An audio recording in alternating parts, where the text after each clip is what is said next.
ፉክክርን የምንረዳበት መንገድ የራሱ የሆነ አስተዋጽኦ አለው ብዬ አስባለሁ።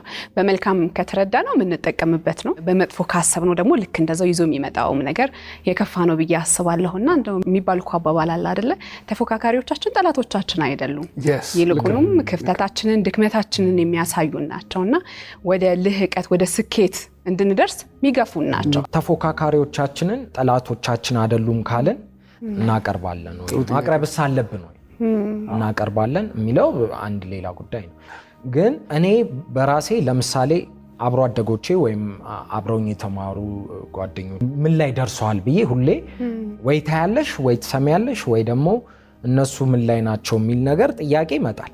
ከዛ በኋላ እነሱ የደረሱበትን ነገር ሳይ የት ነው ያለሁት የሚል ጥያቄ ወደ ራስ ያመጣሉ ማለት። ከዛ ምን እየሰራሁ ነው ምን መደረግ አለበት የሚል ሐሳብ ይመጣል ማለት። በዛ መንገድ ነው ተወዳዳሪ ይኮናል ብዬ ማስበው። አንድ ፉክክርን ወደ ጤናማ ፉክክር ለውጦ ራስን ለመገንባት ስሜታዊ ልህቀት ብስለት ይፈልጋል ብዬ ነው የማምነው። ምክንያቱም ፉክክርን እንደ አዎንታዊ መወጣጫን መጠቀም ወደ መከባበር ያመጣል እንጂ ወደ መጠላላት አያመጣም። የራስ ትግል እኮ ነው ፉክክር ማለት።